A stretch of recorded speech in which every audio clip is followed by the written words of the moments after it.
Good afternoon. County Executive Rich Fitzgerald here with Health Department Director Dr. Deborah Bogan doing our weekly update on the coronavirus pandemic. I'm going to start off with really a little bit of history because I think it tells where we're going, where we've been, and where we need to go. When we saw these cases start to really climb in late March, and the system was basically shut down, much of our economy, much of the operations. We did a really good job here in Allegheny County in southwestern Pennsylvania of keeping our numbers low and doing much better than other parts of the country in wearing our masks, social distancing, working at home, staying at home, et cetera, et cetera. Did so well that we were one of the earliest ones to come out into the green phase in early June. At that time, we saw a change. Things really opened up, and we saw numbers start to surge a few weeks later as a lot of us weren't wearing the masks, weren't socially distancing, and saw our numbers climb.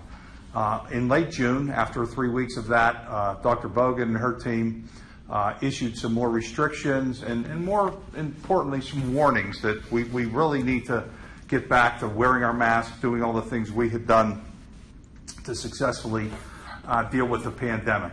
And over the last month, again, we've risen to the occasion, risen to the challenge, and we've seen our numbers start to stabilize and even start to come down. We're approaching that 5% level that we were consistently under in April and May and early June. We're entering another phase that's going to be very challenging for all of us, and that's the opening of schools. Schools at the K through 12 level as well at the university level. In fact, our universities are starting to come back now. We see some of the students that are beginning to come back to their dormitories, to their student housing, and this is where we really need our students to step up and to do the things that we know we all need to do. We need our students to wear our masks. We need to know that we do the social distancing, and quite frankly, the socialization that goes on, we've got to do it responsibly. Porch parties and backyard parties and front yard parties, we're starting to see some numbers that are climbing a little bit there.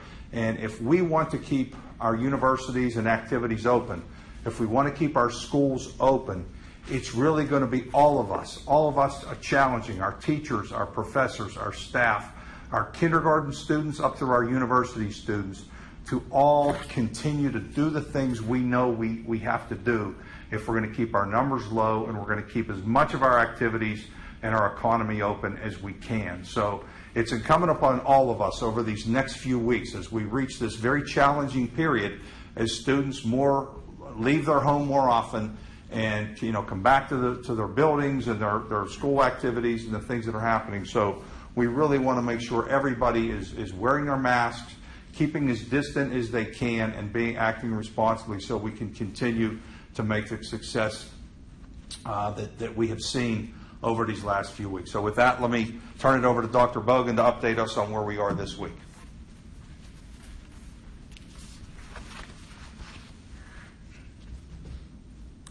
Thank you, Rich, and good afternoon. Thank you all for joining us.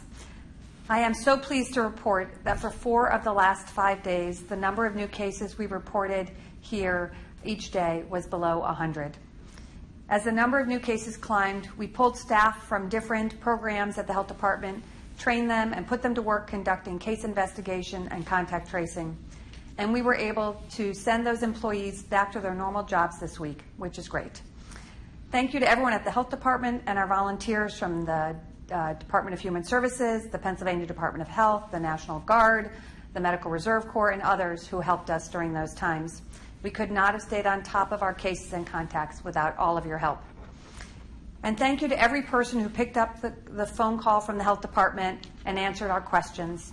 I know it can be scary or intimidating to tell us about your symptoms, if you've been to the hospital, the places you've visited, and the people you've been close to.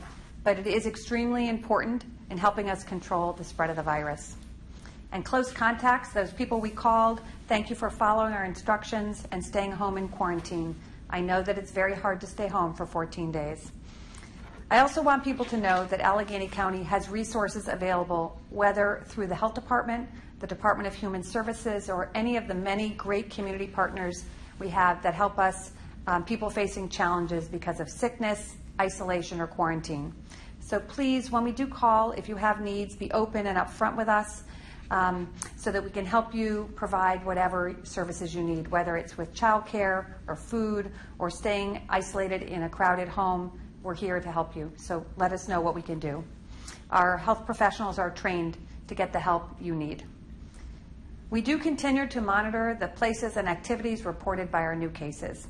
They are reporting fewer outings overall, which I hope means that our message to stay home and limit trips out to essentials is sticking with people. The number of new cases reporting going to or working at bars and restaurants has dropped by half. Parties have dropped a little bit, and it's now about even with bars and restaurants. I need you all to be safe when you're celebrating with friends and family. I have heard too many stories from around the country about the entire families getting sick and some loved ones dying from backyard barbecues and from graduation parties. We also need to stay safe at weddings and funerals. Those numbers have increased. And some cases continue to report visiting gyms and fitness centers and playing sports. Out-of-state travel appears to be on the decline as well, and no one location has double-digit figures of where they visited. The Health Department's COVID field response team continues to address complaints and visit food establishments around our county. They have been very busy. In just 2 weeks, the team has visited 742 establishments, and 87% of them were following all of the rules and are listed in green on our website. Staff not wearing or properly wearing face coverings continues to be the most common area food establishments need to address. I've also shared in the past some of the metrics that the Health Department uses to assess the spread of the virus in our community and the effectiveness of public health measures in place. So we look at the positivity rate. And about 56,000 people were tested for COVID-19 in Allegheny County in July, and more than 5,000 of those tested positive, for a positivity rate of about 9%. But if you compare the first half of July to the second half of July, we did see a decline in the positivity rate from about 9 to 7.5%. And that is great, but we as a community must strive to get this rate even lower and stay below 5%, like we were back in June. The lower the rate, the more comfortable people will feel about going out in our community. We also look at the amount of testing for a decline in the number of new cases and for our cases to be below the state's threshold of 50 per 100,000 individuals. The metric we use for looking at tests is at the number of new cases. So you take the number of new cases 1 week, and we would like to see the response to that and to see a rise in the number of testing cases, so at least 50 new tests done for the week based on the number of cases that were the week before. And unfortunately, we continue to be well below that bar. And even though the number of new cases has declined, the numbers are still too high for the Health Department to feel comfortable with the level of spread in the virus. When Governor Wolf first started moving our counties out of the red phase and into the yellow and green phases, he said he wanted the number of new cases to stay below 50 per 100,000. Unfortunately, Allegheny County remained 3 times that level during the last week of July. So as you can see, although we're doing better, we still have some room to go to reduce the prevalence of the virus in our community. I know we can do it. We've been getting better and better, but please, we need to remain vigilant to keep driving that number down further. Finally, I want to bring to your attention that this is World Breastfeeding Week. And while our world's population is in turmoil from the virus that causes COVID-19, it is particularly frightening for pregnant and recently delivered families. They face limited support due to the recommendations for physical distancing and limited visitation, in addition to the fear of the actual virus and its consequences. Breast milk feeding is not only the optimal nutrition food for infants, it also protects infants from a wide variety of infections, including viruses such as influenza and those that cause vomiting and diarrhea. And although we don't yet have data on the role of breast milk in protecting infants from COVID-19, breastfeeding is vitally important for both the long and short-term health of women and children. So during World Breastfeeding Week, Please support the women of the world to meet their breastfeeding goals. And to close, I would like to remind you of the simple and essential things you all can do to reduce the spread of the virus in our community. And that is to stay home if you're sick and get tested. Limit your trips out of the house to the essential visits. Please wear your mask over your nose and your mouth. Keep 6 feet away from others and avoid crowds and groups of people. And wash your hands frequently. And remember, please stay safe and be kind. Thank you. The first question that we have today is from the Post-Gazette. Has the Allegheny County Health Department been able to determine how nursing homes in the county went from almost no cases to an outbreak so quickly? Can you tell us whether it was an asymptomatic employee, for instance, or could all the cases just be explained because there's now universal testing?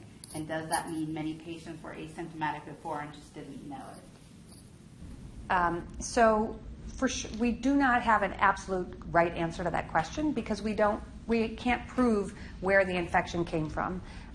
We were always concerned when we saw the number of young adults getting sick that this could spread into our nursing and long-term care facilities because those are the population that work in those facilities. And again, many people are asymptomatic. So we think that maybe it came from asymptomatic staff, but maybe not. And I really don't think that universal testing is important, and I'm thrilled that the Pennsylvania Department of Health actually required that. But probably the universal testing picked up pre-symptomatic or asymptomatic individuals because they have been all along testing anybody who's symptomatic. So I don't think that was the explanation. And again, that's just our best guess. But the nursing homes and the long-term care facilities really are doing a really great job at checking temperatures, checking for symptoms, cohorting people, following universal precautions in terms of infection control. So I think we would like to see no cases in nursing homes. That would be our goal, and they're getting better and better at preventing them. But it's a huge challenge. This next question is from Public Source. Given that schools in other states like Georgia saw new COVID-19 cases upon reopening, what do you recommend as school districts consider in-person instruction, not construction? The schools, this is a huge challenge. We've talked about it last week and the week before. The schools really have to balance the risks of not returning to school with the risks of returning to school, the importance of school for children, and the benefits of returning. And those are really hard challenges. And I know the schools are working extremely hard to put together individual plans that work for them and their communities. And each superintendent and their school boards know those schools better, know them best. That's their home and their work. And we continue to work and advise with them. But I sort of lost my train of thought there. The schools are a huge challenge. Sorry about that. This next question is from KDKA Television. Could you talk a little bit about flu season and why doctors are recommending getting flu shots earlier this year? There is an NPR article about that action being recommended to help prevent overwhelming the hospitals with flu cases this fall, while they're also dealing with COVID. And then a related question, will we be seeing more drive-through flu shots this year due to the pandemic? Well, thank you for the opportunity to talk about something other than COVID. So flu is actually really an important topic, and I'm glad you brought it up this time of year because we're about a month away from when flu vaccines will arrive in our community. And I did look up some statistics on flu just to remind myself of the enormous impact that flu has on our communities each year. So the CDC reported that from October 1st of 2019 through April 4th of 2020, there were between 39 and 56 million flu illnesses in the United States. And there were between 24,000 and 62,000 deaths related to influenza in the United States. And in Allegheny County alone last year, we had over 200 hospitalizations and 15 deaths from flu. And the year before, we had 29 deaths. So flu is a very important fall and winter illness that we all need to pay attention to. And the flu vaccine is our best way at preventing the spread of that in our community. The challenge is that many of the symptoms of COVID-19 look very similar to those of influenza, and it will be really helpful if our entire county would go and get vaccinated this year so that we can, again, reduce the risk of flu and reduce the number of people who look like they have influenza-like illness and may or may not have COVID. So again, since people are working from home this year, many people, it may be you have to go to a different place than you're used to getting your flu vaccine, but you should go to your doctor's office, to your local pharmacy, to any drive-up center that has it. If your work is offering it, please, I encourage you all to go get your flu vaccine this year. And the earlier the better, so we can get our entire county vaccinated before flu hits our county in a big way sometime between October and December. So the sooner we get vaccinated, the better. This next question is from WTAE. We've seen a sustained positivity rate for the last few weeks, roughly between 5 and 8%. Given that and restaurant owners' plans to protest, have there been any considerations of asking the state to ease some of the indoor dining restrictions? You know, restaurant activity is obviously one of the most challenging during this pandemic. The actual aspect of, number one, going indoors, number two, not having a mask on, eating, drinking, spitting, talking, etc., is one of the most dangerous activities you can do during this pandemic. So unfortunately, our restaurant owners and our restaurant workers have really suffered economically as much as anybody during this pandemic. I think what we need to do is, what I would encourage everybody to do is, you know, your favorite restaurant, the one you go to on a regular basis, order the takeout, make the call, order your food, you know, patronize these good, hardworking people, and then take it home. We know the outbreak occurred early in or June when we went into the green phase, and the governor has moved it to 25%. I'm still not sure that 25% is a limiting factor, because I think a lot of people are making their own decisions. It's not about the governor. It's not about the health department or anybody else limiting people to go there. People are making their own decisions because they realize that this is a very risky behavior, a very risky activity. So again, let's patronize our restaurants in a different way. Let's do it with takeout or outdoor dining. And hopefully, as we get through this, restaurant folks will be able to continue to operate and do the great things that they've done. But we've seen success by reducing it.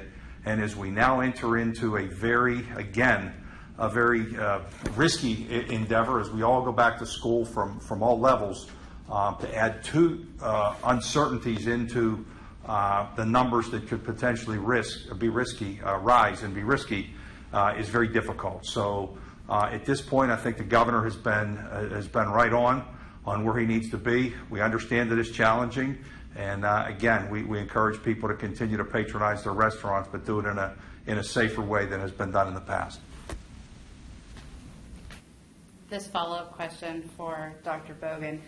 Does the Allegheny County Health Department have any response to that threat from a public health perspective? So from the restaurants, you know, I look at our numbers over the last 6 weeks, and our data were really showing us at the end of June that restaurants and bars were sort of the source of most common by an order of magnitude of where people were visiting. And when we have seen a really lovely response to the mitigation strategies we put in place. So if you look at our numbers, you know, after we started those mitigation strategies, for about 2 weeks, our numbers stayed about the same. They went up a little bit, and then they stayed the same. And as we predicted, they have started around 3 weeks. They started to come down nicely by around 50 counts a week, and then they've come down again. And so I think we're seeing the effect of our mitigation strategy. So from a public health perspective, the mitigation strategies we put in place have worked, and I want to see that they continue to work and bring those numbers down. So from a public health standpoint, I support the governor's orders, and I support the orders that we put in place. I think they've been very effective. That previous question was from the Tribune Review. I apologize for not announcing that. The next question is from WPXI. Do you view the recent drop in positivity rates as a sign that community spread is not as prevalent compared to 2 weeks ago? We still have significant community spread, and we know that because when we call our cases, many of them do not know where they got their infection from. And again, that is one of the ways to tell you have community spread, is people can't identify the source of their infection. And again, we're still, our positivity rate remains well above that 5% at this point. So yes, we still have lots of community spread.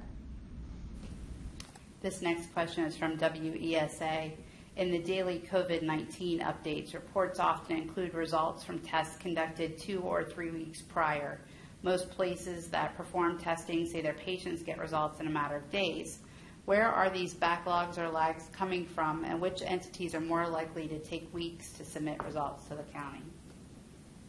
So you're right. There's a sort of a range. We see some tests come back very quickly, and those tend to be from our local hospital laboratories. They're coming back in a day or two. The tests that we use for curative for our federally qualified health centers are coming back in 2 to 3 and at most 4 days, depending on the weekend.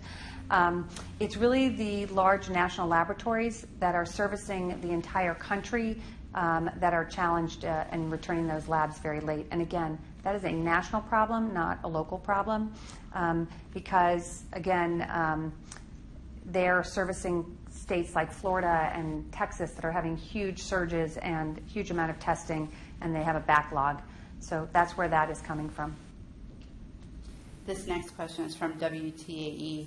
Can asymptomatic people get tested right now, and is that something that you recommend? Right now in our county, asymptomatic people who are close contacts of a case should get tested. And those are the CDC recommendations. I know that at the beginning of July, when we were seeing a lot of cases, I encouraged everybody to go get tested, asymptomatic if you were worried. At this point, our testing capacity is still not where I'd like it to be. And so I ask those to use the prioritization of if you're symptomatic, that's our first priority. If you are a contact of or close contact of a known case, that's our second priority.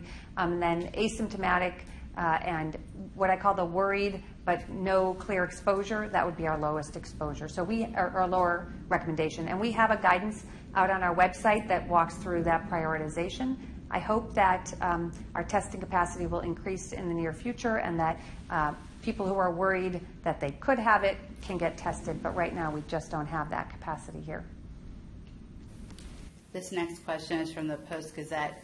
Has Manor Care or any other nursing home that is seeing a new surge in virus cases asked for help from the county, or has the county offered to send in any type of help? And if so, how is the county helping?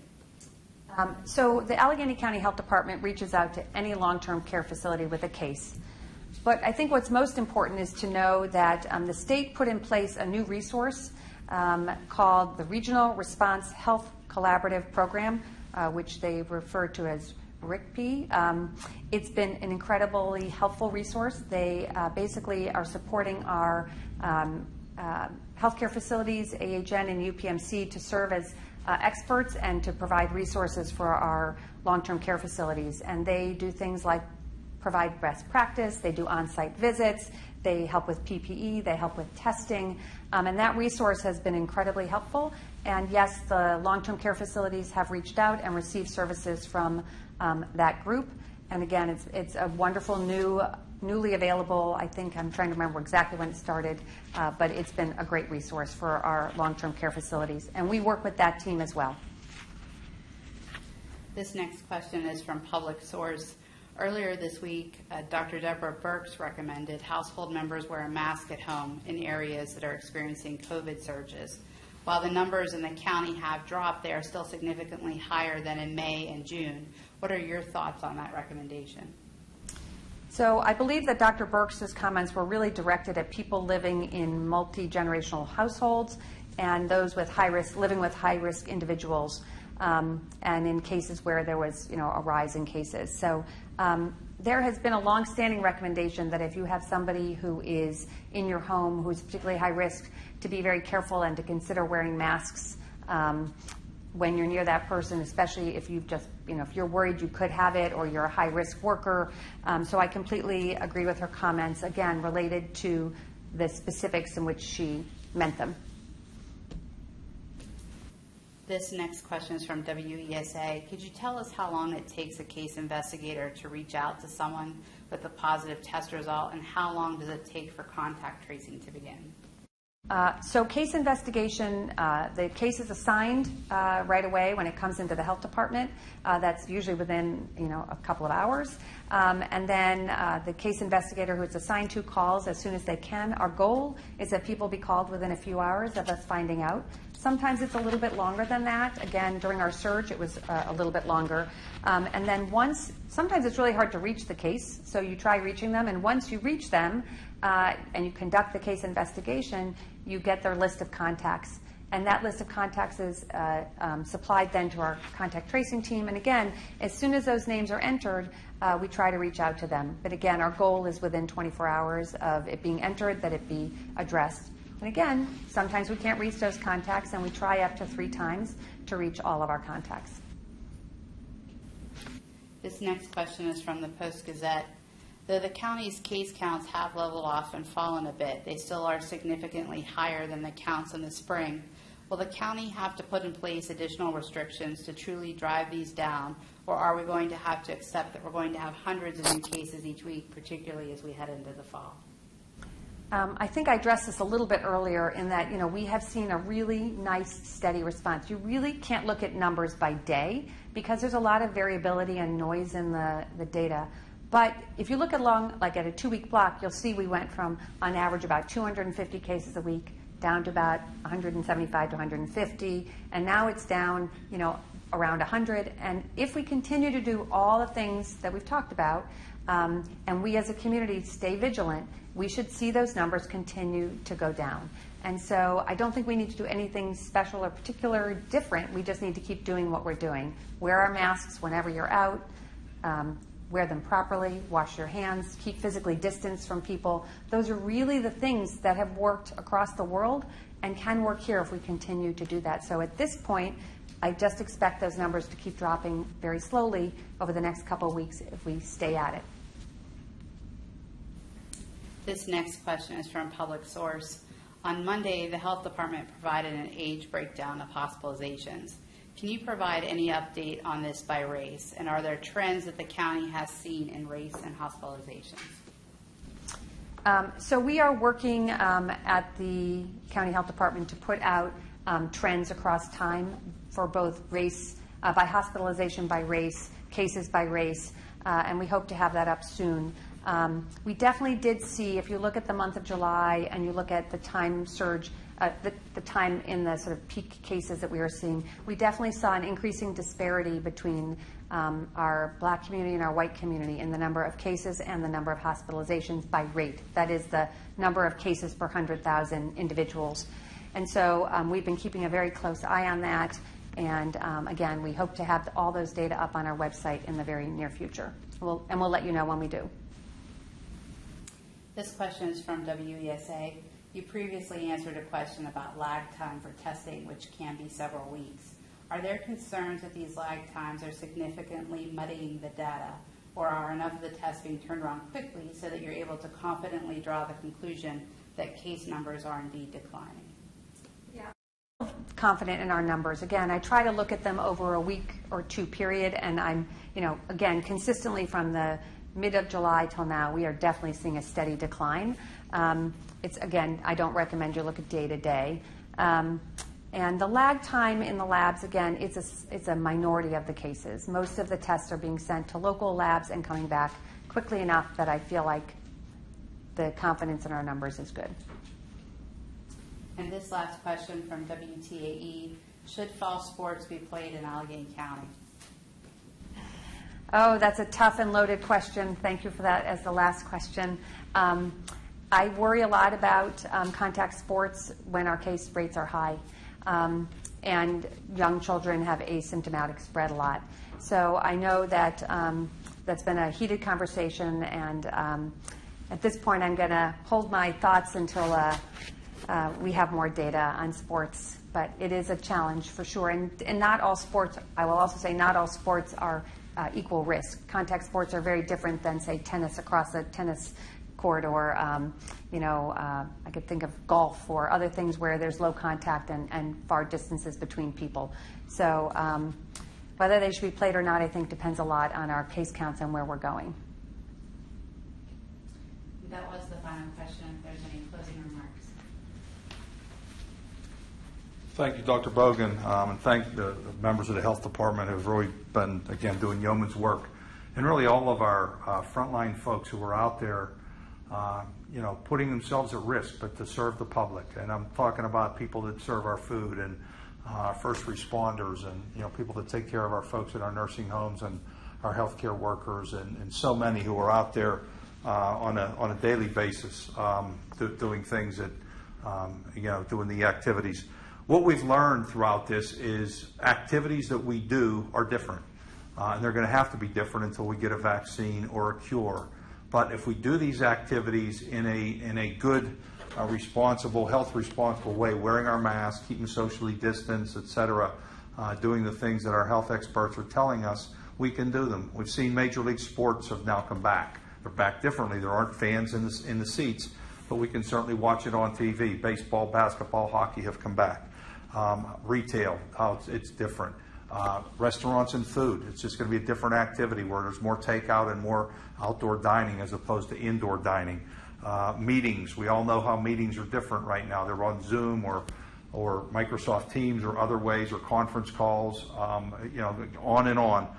Voting, we know voting now can be different, where people can vote by mail. And so all these different activities that we do, whether we go to work in an office, through finance, through construction, where we can keep ourselves socially distanced, we can still continue to operate. We're just operating in a different manner. We're entering a time when people are starting to go back to school.